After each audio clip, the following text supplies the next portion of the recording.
Énormément de choses changent ce mois-ci en France, des choses qui vont vous impacter directement. C'est ce que je vais vous présenter aujourd'hui. Salut, c'est Hugo, j'espère que vous allez bien et on va donc revenir d'abord sur ce qui change en France à partir de ce 1er avril. Et au passage, exceptionnellement, je serai sans la caméra aujourd'hui. On va dire que c'est parce que c'est lundi de Pâques et je suis donc de retour avec la caméra demain. D'abord, le premier changement, ça concerne les transports. En effet, depuis ce lundi, il n'est plus obligatoire pour les automobilistes ou pour les propriétaires de 2 roues motorisées comme les motos ou les scooters d'avoir une vignette verte collée sur son pare-brise. Concrètement, cette vignette jusqu'ici, elle permettait d'indiquer qu'un véhicule est bien assuré et si on n'avait pas cette vignette, eh bien on risquait une amende de 135 €. Alors attention, la suppression de cette vignette, ça ne veut pas dire que c'est plus obligatoire d'être assuré pour conduire en France, ça reste évidemment indispensable, mais simplement dorénavant, eh bien les forces de l'ordre en cas de contrôle pourront accéder directement à vos données grâce à votre plaque d'immatriculation. Alors pour le ministre de l'économie Bruno Le Maire, cette mesure permet de mettre fin, je cite, à une paperasserie trop longue et à un coût écologique important de près de 1200 tonnes de CO2 par an à cause de l'impression donc de cette fameuse vignette. Ça permet aussi de simplifier le système d'assurance. Autre nouveauté par ailleurs concernant les transports, une nouveauté qui, disons, fait débat chez les 2 roues. À partir du 15 avril, eh bien, la majorité des 2 roues seront obligées de passer un contrôle technique tous les 3 ans, ce qui n'était pas obligatoire jusque maintenant. Et en cas de non-respect de cette disposition, eh bien, le propriétaire du véhicule est passible d'une amende de 135 €. Alors en l'occurrence, il n'y a pas que dans le domaine des transports qu'il y a des nouveautés. À partir d'avril, il y a aussi des changements d'un point de vue social. D'abord, première mesure, c'est la revalorisation d'une dizaine de prestations sociales comme les allocations familiales, le RSA, donc le revenu de solidarité active, ou encore l'allocation aux adultes handicapés. Concrètement, c'est une hausse de ces prestations de 4,6%. Par exemple, une personne célibataire qui bénéficie du RSA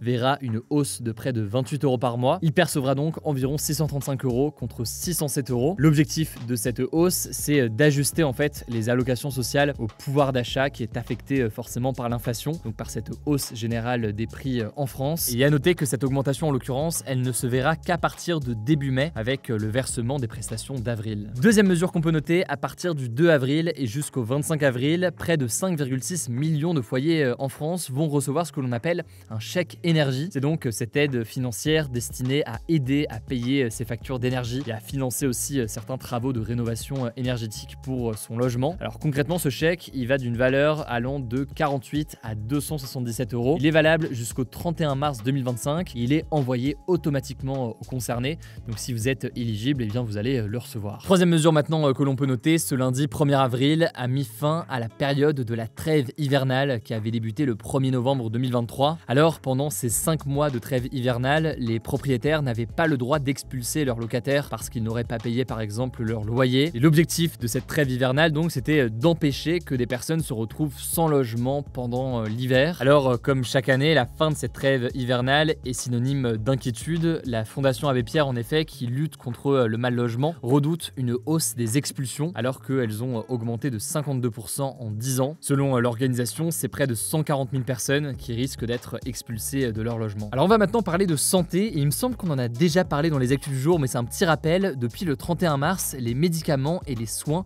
vont coûter un petit peu plus cher en France. En fait, la franchise médicale, qui est cette somme d'argent que on doit payer pour certains médicaments ou soins de santé en plus de ce que la sécurité sociale rembourse, eh bien cette franchise médicale, elle va doubler. Concrètement, elle passe de 50 centimes à 1 € pour les boîtes de médicaments et pour les actes paramédicaux qui sont réalisés par des kinés ou des infirmiers par exemple. Et ça passe de 2 à 4 € pour ce que l'on appelle les transports sanitaires. Par ailleurs, autre nouveauté en termes de santé, un test sanguin pour détecter les troubles bipolaires sont donc responsables de dérèglements de l'humeur est désormais disponible en France depuis ce lundi. Alors ce test sanguin, il doit être prescrit par un psychiatre, il coûte environ 900 €. Et attention, il n'est pas remboursé par l'assurance maladie. Il aurait une fiabilité d'environ 80% selon le laboratoire qui le commercialise. Il faut savoir que les troubles bipolaires, ils touchent plus de 1,5 million de personnes en France et les patients mettent en moyenne 8 à 10 ans pour être correctement diagnostiqués. Alors cependant, là-dessus, certains professionnels émettent des réserves sur l'efficacité de ce test, estimant que les études ne sont pas encore suffisamment poussées pour savoir donc si jamais ils sont fiables. Troisième changement changement que l'on peut noter, à partir d'aujourd'hui, les fabricants doivent obligatoirement détailler la composition des tampons, des serviettes hygiéniques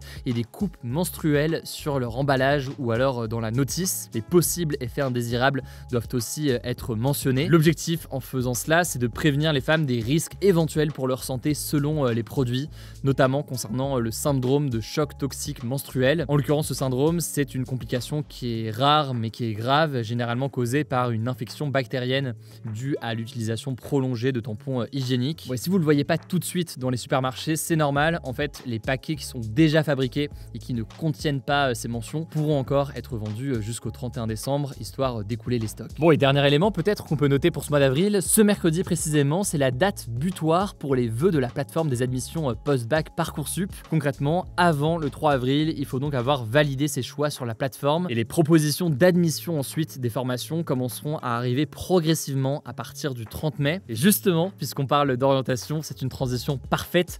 La grande nouveauté évidemment ce mois-ci, c'est le lancement aussi d'Elan. Alors plus sérieusement, vous l'avez peut-être vu sur nos différents réseaux sociaux dimanche, j'ai lancé hier Elan. Elan, c'est un nouveau média qui est réalisé avec toute mon équipe, en plus donc du Go Decrypt. Et c'est un média qui vise à répondre spécifiquement à des sujets d'insertion dans la vie professionnelle. Concrètement, c'est des découvertes d'études, des découvertes de métiers, mais pas que, c'est pas que des métiers et des études, c'est aussi des guides et des conseils pour trouver son logement, pour gérer ses finances, pour gérer aussi des éléments administratifs comme des déclarations d'impôts ou autres qui sont pas forcément évidents quand on entre dans cette vie professionnelle. Et enfin, c'est aussi des sujets et des contenus pour connaître ses droits et connaître l'actualité qui peut nous concerner. Alors concrètement, vous pouvez déjà suivre notamment sur Instagram et sur YouTube. Sur Instagram, vous tapez elan.media, vous allez pouvoir le retrouver. Et enfin, dernier élément, hier on a aussi lancé une plateforme qui permet à des entreprises de poster des offres d'emploi qui pourraient éventuellement vous intéresser. C'est beaucoup du coup de premier emploi, CDD, CDI, mais aussi, il y a aussi dans certains cas des stages et des alternances qui sont proposés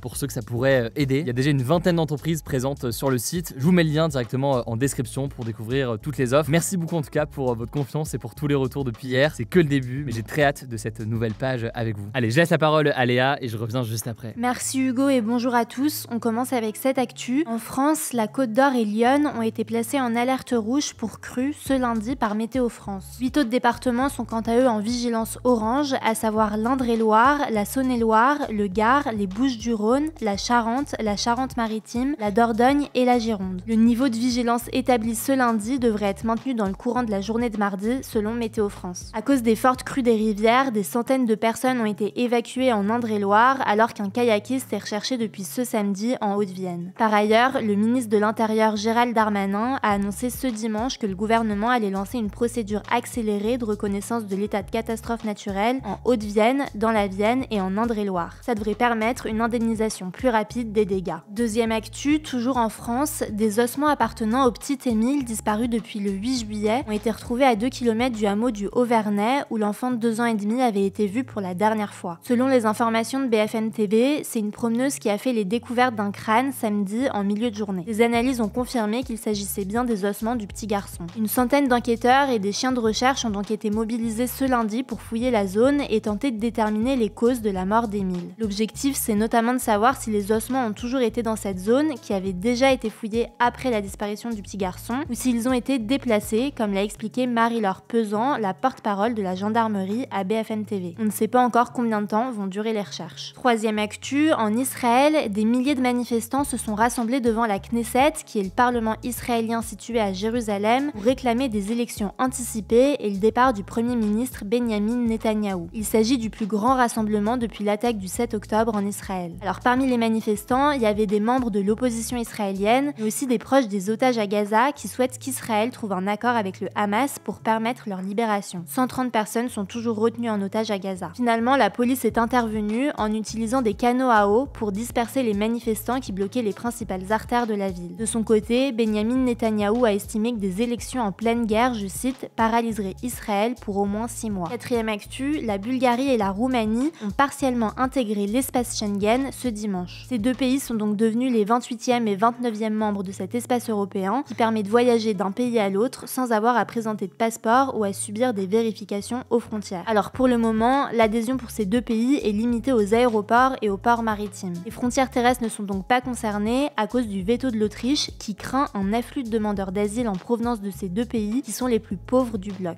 5e actu, en France, des assises de lutte contre l'antisémitisme se tiendront le 6 mai, a annoncé Aurore Berger, la ministre en charge de la lutte contre les discriminations, ce dimanche sur CNews et Europe 1. Tous les partis politiques qui ont un groupe à l'Assemblée nationale et au Sénat sont invités à y participer et des associations qui luttent contre le racisme et l'antisémitisme participeront aussi à cette initiative. L'objectif, c'est de discuter de mesures à mettre en place pour lutter contre l'antisémitisme. À noter que le nombre d'actes antisémites, donc contre des personnes juives, a presque quadruplé l'an dernier en France et a connu une explosion depuis l'attaque du 7 octobre en Israël et la riposte israélienne à Gaza. Concrètement, 1676 actes antisémites ont été recensés en 2023, contre 436 en 2022, selon un rapport du CRIF, le Conseil représentatif des institutions juives de France. 6e actu, en Allemagne, la consommation de cannabis récréatif est légale depuis ce lundi. C'est le 3e pays de l'Union européenne à franchir le pas après Malte et le Luxembourg. Alors la réglementation reste cependant strictement encadrée. Concrètement, ce sont les personnes majeures qui résident depuis plus de 6 mois en Allemagne qui peuvent désormais posséder jusqu'à 25 grammes de cannabis dans les lieux publics et cultiver jusqu'à 3 plants à leur domicile où il est interdit de posséder plus de 50 grammes. Par ailleurs, il est strictement interdit de partager la récolte d'une plantation privée avec d'autres personnes et la récolte doit être stockée dans un lieu sécurisé, fermé à clé et hors de portée des enfants. 7e actu, et c'est une bonne nouvelle, le Canada veut rendre totalement gratuits les contraceptifs féminins prescrits sur ordonnance les plus répandus, comme le stérilet, la pilule ou l'implant. Cette mesure fait partie d'un projet de loi plus large qui concerne la prise en charge des médicaments dans le pays. Pour vous donner une idée, aujourd'hui au Canada, la pilule contraceptive coûte jusqu'à l'équivalent de 205 € par an. Le stérilet hormonal peut monter jusqu'à près de 350 € l'unité selon le gouvernement. Alors c'est pas encore fait pour autant puisque pour mettre en œuvre ce programme, le gouvernement fédéral doit maintenant obtenir l'accord des provinces en charge de la santé. Certaines provinces, comme l'Alberta et le Québec, ont déjà annoncé qu'elles ne souhaitaient pas participer au plan. Et on finit avec cette actu. Ce lundi 1er avril marque le lundi de Pâques, qui est un jour férié célébré le lendemain du dimanche de Pâques. La fête de Pâques est considérée comme la fête la plus importante de la religion chrétienne. Ce jour-là, les chrétiens fêtent la résurrection du Christ. Sa date change chaque année car elle a lieu le dimanche suivant la première pleine lune après l'équinoxe de printemps. Merci beaucoup Léa pour ces actualités en bref. Alors je le disais, pour découvrir la plateforme où il y a des offres d'emploi, je vous mets le lien en description. Et pour découvrir notre nouveau média Elan, vous tapez elan.media sur Instagram ou elan.media-du-bas sur TikTok pour le retrouver. On est aussi sur YouTube si vous voulez découvrir tout ça. Merci encore une fois pour votre confiance. Prenez soin de vous, prenez soin de vos proches et puis on se dit à demain.